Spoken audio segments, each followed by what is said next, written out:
M&M climbs in an otherwise weak market after seeing higher than estimated auto and tractor sales for the month of February. Total auto sales rise 15% year-on-year. Ultratech Cement climbs in trade on the back of positive management commentary in their con call. The company shared more details about its cables and wires foray and has assured no further diversification. Eicher Motors revs up on the back of a healthy set in the February auto sales numbers from Royal Enfield. Total sales for Royal Enfield rise 19% year-on-year, the stock up 2%.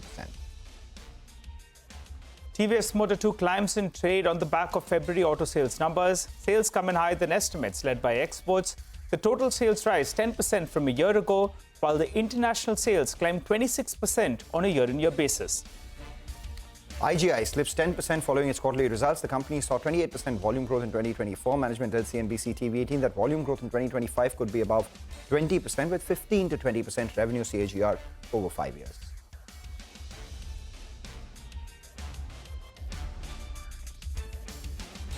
Hello and welcome to Chartbusters. We are coming to you live from the CNBC-TV18 Motilal Oswal studio. I'm Nigel, with me is Mangalam, and as you can see, the top of the screen, you'll be getting all the indices and all of them are in the red in today's trading session. You can't hide anywhere really. And as we speak, at least as of now, I think on the Nifty, we went very, very close to around 22,000, I think 22,020. From there, we've seen a bit of a bounce. The hope is that we hold on to this level of around 22,000, 21,800 to around 22,000. The problem today is that a lot of these large cap names are coming for selling. Case in point being Reliance Industries. That's lower in trade. And the private sector banks as well that are actually doing a relative outperformance, they as well have come in for some selling. So keep an eye out on a couple of these large names. And that's why the first 90 minutes has gone solely to the bears. Take that point, Nigel, entirely. You know, what's interesting is this, what do you say, tug of war which is taking place between HDFC Bank, Reliance, and the IT index. So on Friday, when the market fell, we had HDFC Bank, which was doing extremely well. Reliance was holding on until the last hour. Currently, HDFC Bank is at the low point of trade. Reliance is coming for some selling. But what's up? The IT index, after having fallen 4% in Friday's trading session itself. So that is holding on the Nifty at that around 22,000 mark itself. But that again, you know, whether it holds on or not is, given the sort of ferocity with which the market has fallen, is just a hope as of now. And that's what bulls believe, that after the drubbing, maybe 22,000 stays. But you are a tennis player, and I've been dabbling with a fair amount of paddle lately as well. The way the market was today reminds you of the classic, you know, serve and volley thing, right? The GIFT Nifty served and then went for a volley, up around 100 points at the open, and now down 70 points, taking 200 points from the highs. Well, you know, Mangalam, the sport that I would like to relate this market to is actually hockey. Okay. And I'll tell you what, as of now, there's a power play going out. One of the players for the Bulls, they're on the bench. Okay. So I effectively are playing with 10 versus 11. I think the Bulls need to, you know, try to just defend themselves for the time being. And then once they get that additional player in, then in fact, they'll be back on par. But for the time being brave is really not playing out. So I think it's a power play for the Bears. The Bulls need to hold on to their turf, and then when the time is right, you know, attack. The only thing that everyone will be hoping for right now is a hockey stick sort of recovery as well. But that's obviously not the case, as we've heard from a lot of companies when it comes to demand recovery, etc. as well. But be that as it may, let's get in some technical perspective. Shivangi Sada of Motilal Oswal Financial Services joins in for a quick check. Shivangi, a big drubbing is what we're seeing from the highs. Even the morning, gap up was sold into right now, holding the 22,050 mark barely by the skin of its teeth. Where do you think the market goes from here? Do you think we're near to the end of this decline, or maybe we can see fresh selling? Very good morning, Mangalam and Nigel. Thank you for having me. Absolutely love the analogy of the, hockey and tennis that you all have brought up.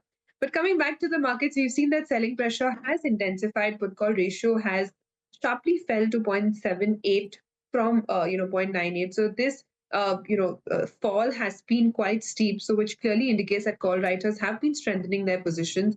We've seen a monthly basis breakdown of a important upward sloping trend line, and of course the weakness will be there. India VIX has also spiked up, which is creating some sort of a discomfort for the bulls as well. So weakness will persist. We've broken an important level. Domestic as well as the global cues are also weak. So we are looking at 21,800, more grave weakness over here, with a slight resistance at 22,200 marks. So one could play out this, slight downside move. Now, talking about Bank Nifty, of course, there has been a tug of war between the heavyweights for Nifty, but Bank Nifty per se, we've seen that there has been some sort of outperformance as compared to the broader market, but again, it has also given up. Bank Nifty is still respecting, the previous low, which was the election day low. So there is some sort of comfort as compared to the broader market. But then again, the PSU names are not supporting this index, so we will have to watch out. We are looking at some sort of consolidation here at these levels with a support of 47,750 and a resistance at 49,000 zones. Okay, all right. Shivangi, what about individual stocks? So individual stocks on my radar is first up is NH. We've seen that this stock has been one of the resilient names in such kind of a broader weakness market. And we've seen that from the last 1 week, there has been good volumes. There has been a breakout on the weekly basis as well. And this, in fact, has been one sector which has, outperformed in this kind of a market scenario. So recommending a buy here on NH with a target price of around 1550 and a support of 1460 levels. The second pick on my radar would be a sell call on Jubilant Food. Now, we've seen FMCG has been under pressure from the last 2 months. And Jubilant Food has been quite bruised, even though it is near its important support levels, but weakness has persisted here with the short built up consistently here. So now recommending a sell here with a target of 580 and a stop loss of 650. Okay, all right. All right, Shivangi, thanks a lot for that. By the way, as we were having that chat, keep an eye out on some of those cables and wires players. They started off in the green, they went into the red, but Polycab and KEI Industries, both of them have seen a big recovery from the low point of the day. Well, time to shift focus to our special segment. We get you a few ideas for profit from Money Control Pro. Anand joins us to tell us exactly that. Anand, take it away. We will discuss Crompton Greaves Consumer Electricals, a strong brand in consumer durables and lighting space. It is a leading player in fans with a market share of 28 to 29%, also having a healthy market share in pumps, LED lightings and geysers. The company is well positioned to benefit from shift towards premium and energy efficient products. The company's market share in fan segment has increased from 17-18% to 25% in the last couple of years. And it aims to reach 40% next 3 to 4 years by increasing the share of premium ceiling fans. Company is a market leader in residential pumps.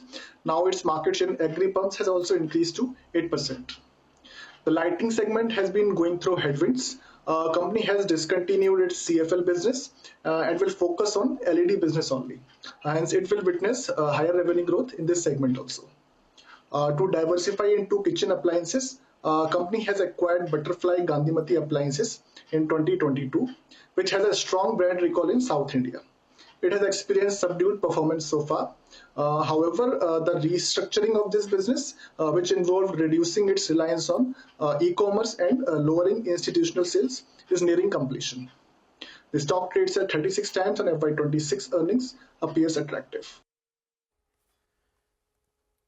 All right, with that, we'll take a short break, come back on the other side. Nikhil Dhingra, who's the CEO of Acme Solar, joins in to discuss the company's business outlook, more importantly, on the industry as well. Stay with us.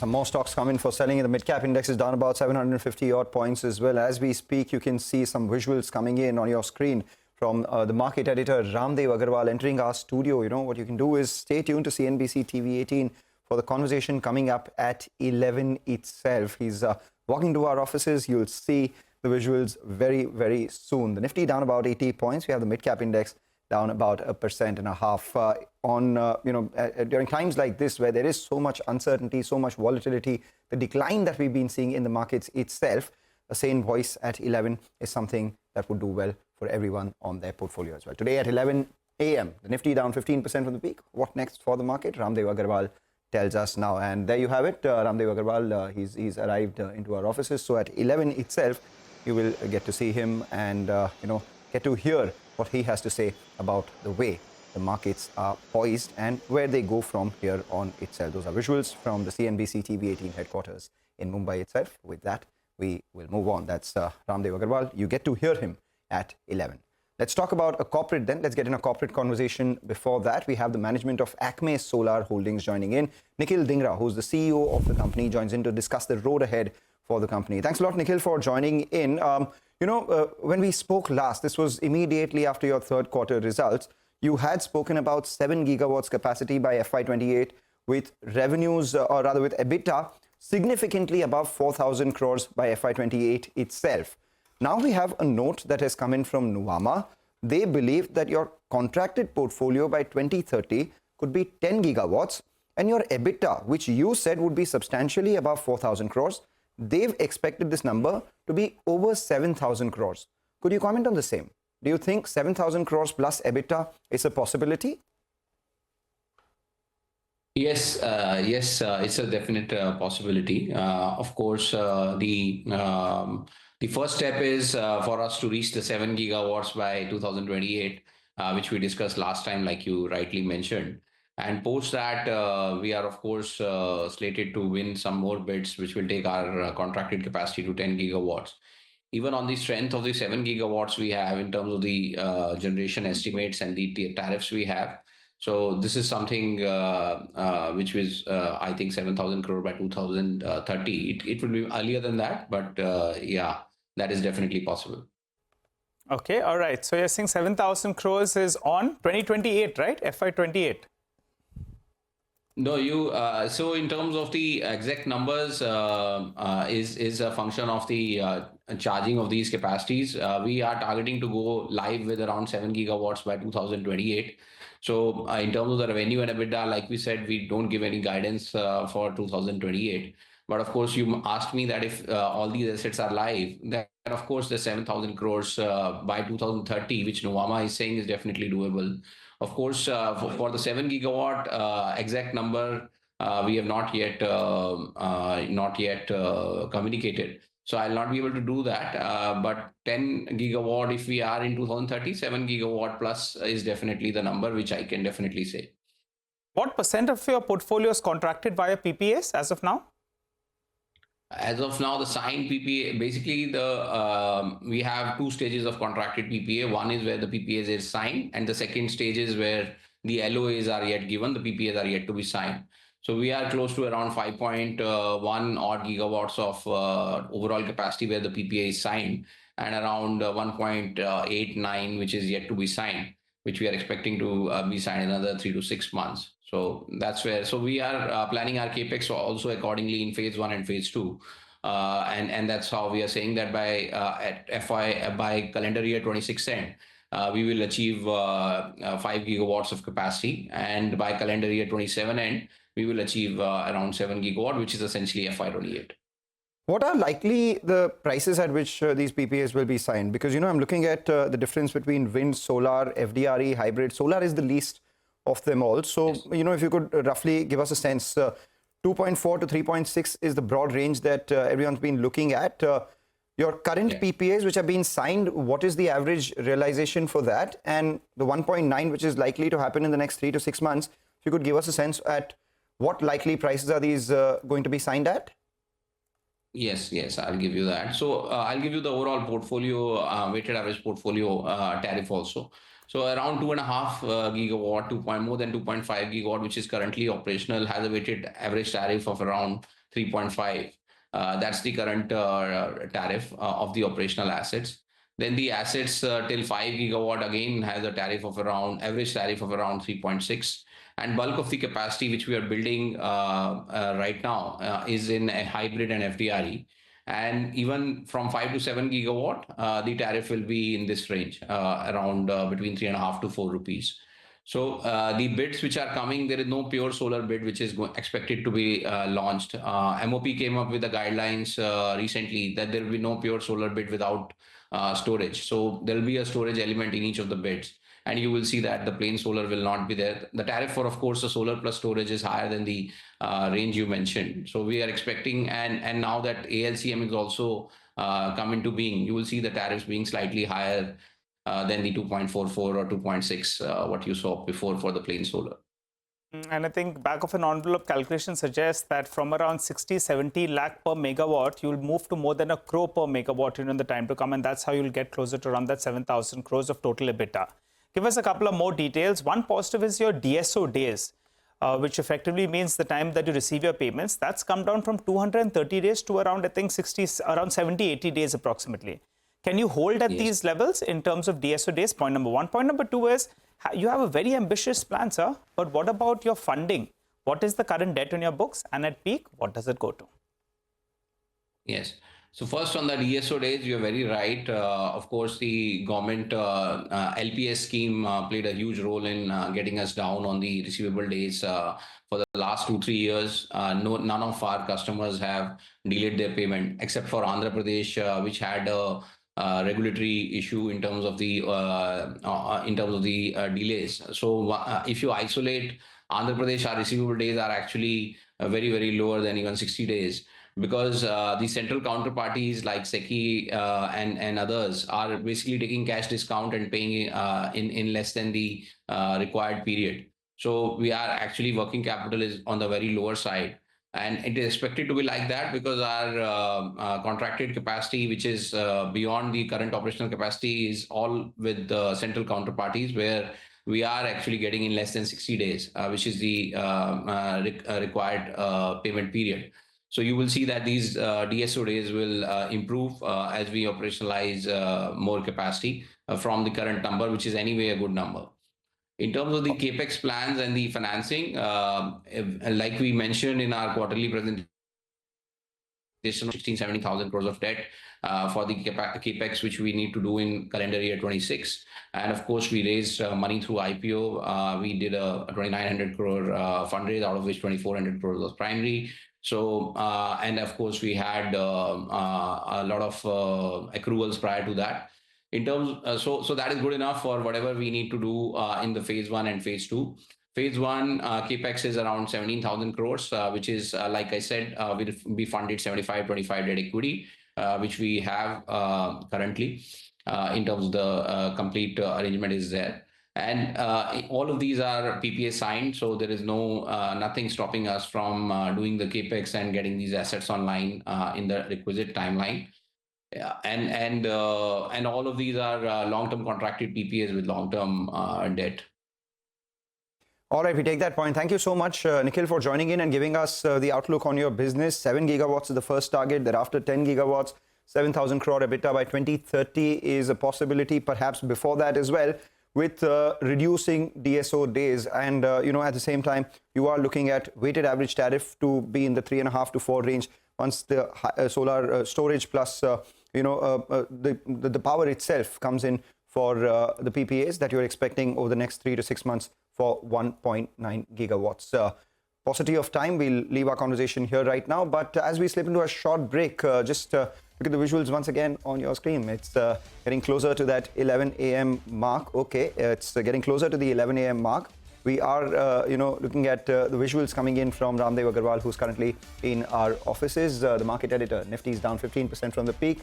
What next for the market today at 11 a.m. is something that we will most definitely keep an eye out on. 10:54, 5 minutes to go. Obviously, he is in our studio. We showed you visuals of him getting off the car and into the gate of CNBC-TV18, getting into the office. Now he's closer, perhaps somewhere in the elevator or the conference room itself. Our cameras are following him, his view on markets, and perhaps, how do you maintain perspective at a time when you are sitting on fair amount of losses is something we'll most definitely keep an eye out on. Well, that's right. In the last 1 year or so, we have seen a lot of portfolios that would have gone up 30-40%, and now most of those gains have virtually been nullified. So we'll wait to hear out from Mr.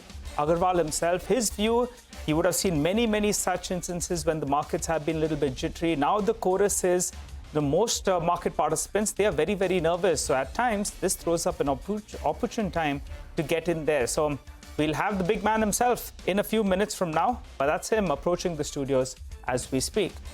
All right, so we'll let him walk to the studios, have a conversation, and you have to wait in and tune into this conversation because it'll help your financial health more than anything else. With that,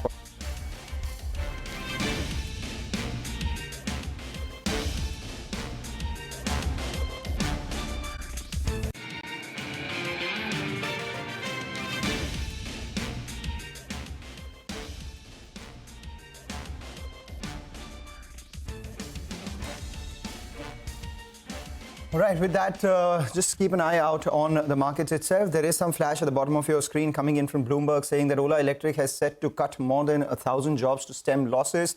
Well, not a particularly good news when it comes to employment, but from a business standpoint, it would help their costs as well. The stock is down about 4% right now as we speak, but that's the fate of the markets itself. By and large, if you look at all the frontline indices, they are lower from the morning highs, but they have seen some bit of recovery from the lows, especially from the Nifty end of things, which is holding on to that 22,000 mark itself. The Nifty bank is under a wee bit of pressure. The IT index supporting the frontline index. Problem is the mid-cap end of things, where the index is down almost 1,000 points from the morning high. With that, what we'll do is wrap up on this edition of Chartbusters. But you stay tuned to CNBC TV18 at 11 itself. We will have words of wisdom coming in from Ramdev Agarwal, who is the market editor.